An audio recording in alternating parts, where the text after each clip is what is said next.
दोस्तों नमस्कार, मैं जगन्नाथ गौतम। देश रोजाना चैनल पर आपका स्वागत है। मैं फिर एक और नया मुद्दा लेकर आज आपके सामने हूं।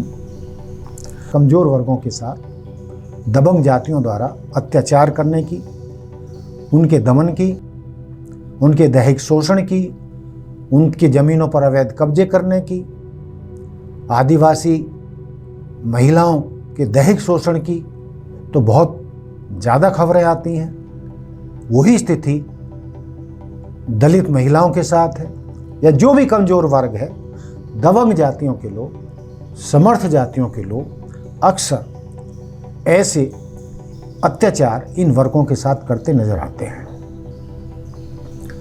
संविधान ने इस तरीके के अमानवीय अत्याचारों को रोकने के लिए बड़े सख्त कानून बनाए हैं, लेकिन दुख की बात यह है कि 75 साल हो गए, इतने कड़े कानून होने के बावजूद भी इन कमजोर वर्गों पर ये अत्याचार आखिर रुक क्यों नहीं रहे।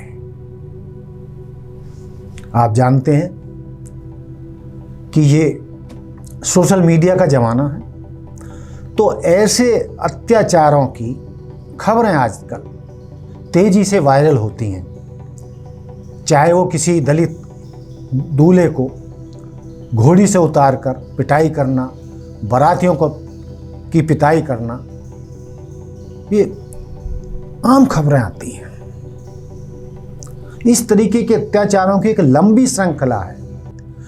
और मैं ये भी कहना चाहता हूं कि इस तरीके के अत्याचारों की जो संख्या है वो हर काल में रही है, हर सरकार के दौर में रही है, और ये भाजपा के इस दौर में भी वो तेजी से बढ़ी है। ये आप गृह मंत्रालय के आंकड़े उठाकर देख सकते हैं। आप सब पढ़े लिखे हैं, रात दिन मोबाइल पर लगे रहते हैं सब लोग, तो इन आंकड़ों को भी जरा देख लें कि कितने अत्याचार इस देश में हो रहे हैं। जिन पे जो दबंग जातियां ऐसे अत्याचार करती हैं या करती आई हैं वर्षों से, वो क्यों होते हैं?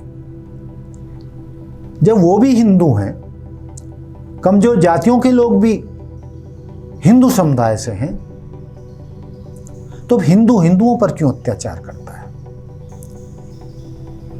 ये तो बात समझ में आती है कि उन्हें मुद्दा मिल जाता है कि धार्मिक स्तर पर जो मुस्लिम और हिंदुओं के दंगे होते हैं, तो उस मुद्दे पर तो सरकारें तुरंत सक्रिय हो जाती हैं। लव जिहाद का मामला हो या किसी मुस्लिम समुदाय के द्वारा किए गए किसी हिंदू पर अत्याचार का मामला कभी नजर आ जाए, तो सरकार पूरी तरह एक्शन में आ जाती है, पुलिस पूरी तरह एक्शन में आ जाती है। ऐसा दिखाई देता है कि हमारी पुलिस, शासन, प्रशासन कितनी तेजी से उस गैर कानूनी कार्यों को रोकने के लिए कार्रवाई करते हैं, एफआईआर करते हैं, मुकदमे दर्ज करते हैं, जेलों में उनको बंद करते हैं। लेकिन जब दबंग जातियों के हिंदू ही अपनी कमज़ोर जातियों के हिंदुओं पर इस तरीके का दमन करते हैं, अत्याचार करते हैं, दैहिक शोषण करते हैं, उनकी ज़मीनों पर कब्जे करते हैं, उनके साथ मारपीट करते हैं, उनका मानसिक रूप से उनका गिराया जाता है, कोई मौका नहीं छोड़ते उनके दमन का, तो क्या इस सरकार को, केंद्र की सरकार को, देश के सारे राज्यों की सरकारों को ये नज़र नहीं आता कि ये आखिर इन कमज़ोर वर्गों का उत्पीड़न आज भी क्यों होता है? देश की आज़ादी के 75 साल के बाद भी क्यों होता है? तो जो बुद्धिजीवी हैं, जो अमान्य ऐसे अत्याचारों से विचलित होते हैं, हर वर्ग के लोग, हर वर्ग में ऐसे लोग हैं उच्च वर्ग में भी ऐसे लोग हैं जो इस तरीके के अत्याचारों से बहुत पीड़ित होते हैं और इन अत्याचारों के खिलाफ उनको रोकने के लिए वो भी काम करते हैं, मीडिया में काम करते हैं, अखबारों में लिखते हैं, लेकिन बावजूद ये मानसिकता का इन कमज़ोर वर्गों पर अत्याचार की खत्म होने का नाम नहीं ले रही है, इसका अंत नहीं हो रहा। तो जो आप इतिहास पढ़ेंगे, सामाजिक व्यवस्था को देखेंगे, उसका अध्ययन करेंगे, तो हम जानते हैं कि इसकी जड़ में जो समस्या है इन अत्याचारों की, वो जातिवाद का जहर है, वर्णवाद का जहर है, ऊंच नीच का भेदभाव का जहर है। ये सरकार को भी नजर आता है, खुली आंखों से देश के हर एक नागरिक को नजर आता है। फिर जातिवाद के खिलाफ देश में आंदोलन क्यों नहीं होते? जातिवाद को खत्म करने के लिए और ज्यादा कड़े कानून क्यों नहीं होते? वर्णवाद को खत्म करने के लिए और ज्यादा कानून क्यों नहीं बनते? पुलिस, प्रशासन और सरकारें उस पर सख्त एक्शन क्यों नहीं लेती? दोस्तों, मैं बड़ी विनम्रता से ये बात कहना चाहता हूं कि यदि हम हिंदुओं की ही बात करें तो हिंदुओं को मजबूत बनाने के लिए, संगठित रखने के लिए, उनमें एकता के लिए, देश को मजबूत करने के लिए सारे हिंदुओं का एक होना बहुत जरूरी है। हिंदुओं के बीच जाति व्यवस्था को, वर्ण व्यवस्था को खत्म करके उनको एक माला में पिरोना बहुत जरूरी है। आज सब कुछ बहुत तेजी से गुजर रहा है, समय बहुत तेजी से दौड़ रहा है, सब कुछ बहुत तेजी से बदल रहा है। आप देश के करोड़ों दलितों, आदिवासियों को बहुत दिनों तक इस तरीके से दबा के नहीं रख सकते। वो अत्याचार अब आने वाले समय में बर्दाश्त नहीं कर पाएंगे। विद्रोह होगा, जातीय संघर्ष बढ़ेंगे। तो मेरी सभी प्रदेशों की सरकारों से अपील है, केंद्र सरकार से अपील है कि हिंदुओं की एकता के लिए, हिंदुओं की मजबूती के लिए, जो कथित हिंदुत्व की आप बात करते हैं, हिंदुत्व राष्ट्र की बात करते हैं, उसके लिए 80 करोड़ सभी हिंदुओं का एक होना, मजबूत होना, आर्थिक रूप से संपन्न होना, शैक्षणिक रूप से संपन्न होना, सबको एक माला में पिरोना, ये हमारे संघ का, भाजपा का, सभी विपक्षी दलों का, सभी देश की सभी राज्य सरकारों का ध्येय होना चाहिए। वरना हम जातीय हिंसा, जैसा कि हम मणिपुर में फिलहाल देख रहे हैं, और वो जातीय हिंसा हमारे कंट्रोल से बाहर हो चुकी है। महीनों से वहाँ चलने वाली जातीय हिंसा, जातीय संघर्ष खत्म नहीं हो रहा है। बस्तियाँ जलाई जा रही हैं, चर्च जलाए जा रहे हैं या मंदिर जलाए जा रहे हैं, कत्ल किए जा रहे हैं। तो दोस्तों, ये मणिपुर के लिए नहीं, पूरे देश को इस तरीके की जातीय हिंसा बचाने के लिए पूरे देश को बहुत ज़रूरी है कि हम ईमानदारी से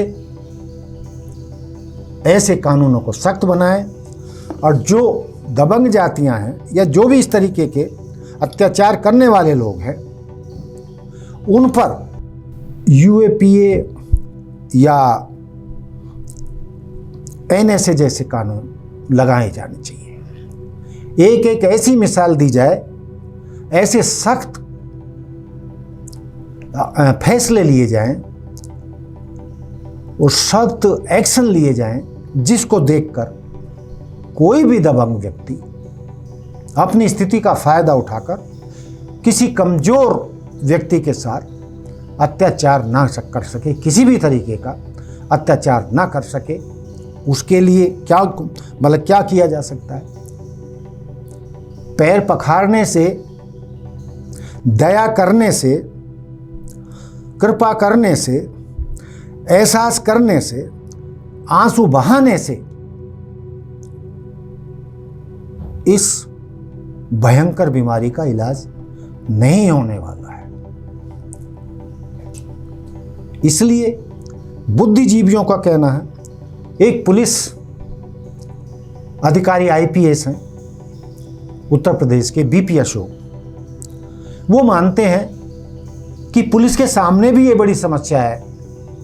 जो जातीय संघर्ष के मामले पुलिस थानों में आते हैं, इतने ज़्यादा आने लगे हैं, जिसको ईमानदारी से टैकल करना पुलिस प्रशासन के लिए भी कई बार बहुत मुश्किल हो जाता है।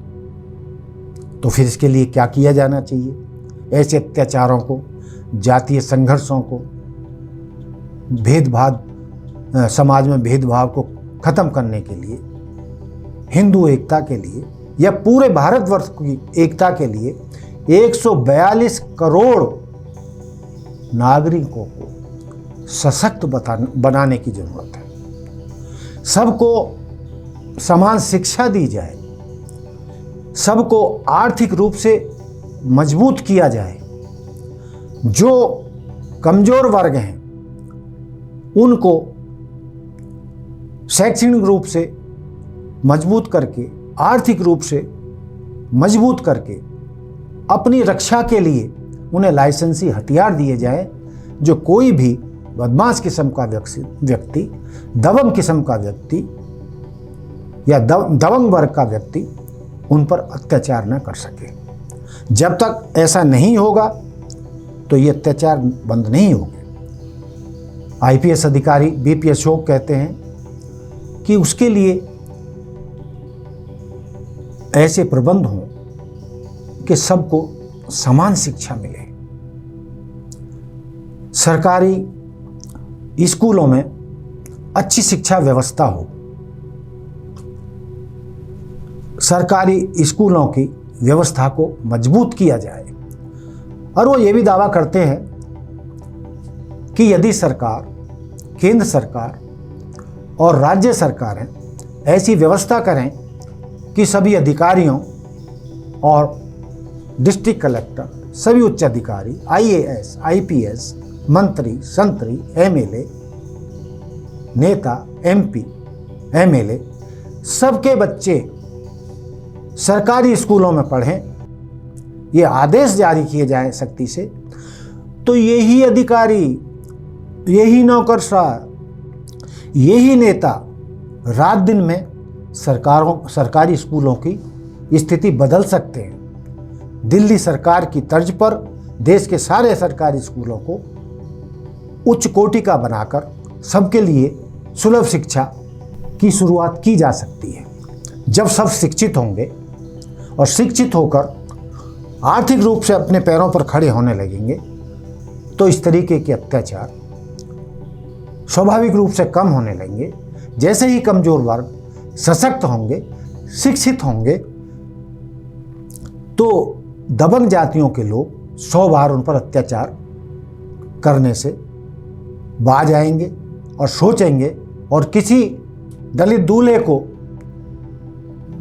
की बारात घोड़ी पर निकालने के लिए पुलिस बल की जरूरत नहीं पड़ेगी। इसके लिए उनका मानना है कि जातिवादी के जातिबंदी के लिए, जातिवाद को ख़त्म करने के लिए और सख्त कानून बनाए जाएं और नीचे से लेके ऊपर तक इन सभी कमज़ोर वर्गों की, चाहे वो न्यायिक क्षेत्र हैं, सरकारी क्षेत्र हैं, रक्षा क्षेत्र हैं, उनमें इन वर्गों की हिस्सेदारी को बढ़ाया जाए।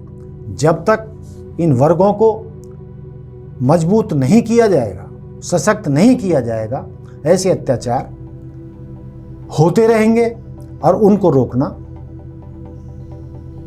मुश्किल होगा। और कुछ ये भी है कि जैसे ज़्यादातर सरकारी पदों पर, न्यायिक पदों पर या जो भी शासन प्रशासन के बड़े पद हैं, ज़्यादातर पर दबंग जातियों के लोग काबिज हैं, इसलिए भी इन वर्गों को पूरा न्याय नहीं मिल पाता।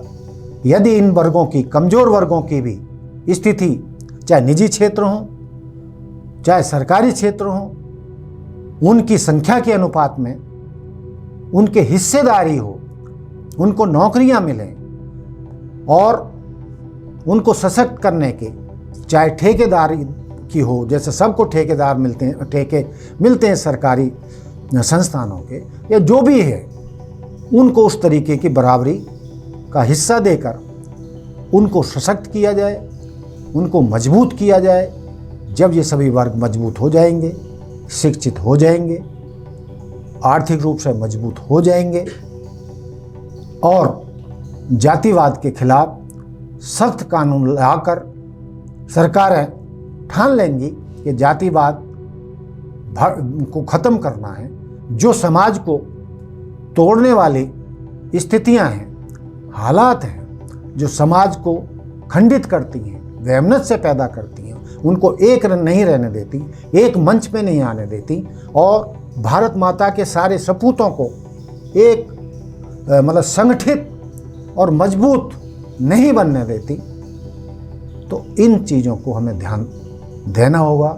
और मैं अंत में ये कहते हुए कि देश को मजबूत करने के लिए, आर्थिक रूप से मजबूती के लिए नागरिकों का, सभी का शिक्षित और सशक्त होना बहुत ज़रूरी है। तभी हमारा देश महाशक्ति बन पाएगा, विश्व की महान शक्ति बन पाएगा, जैसे कि हम सपने देख रहे हैं।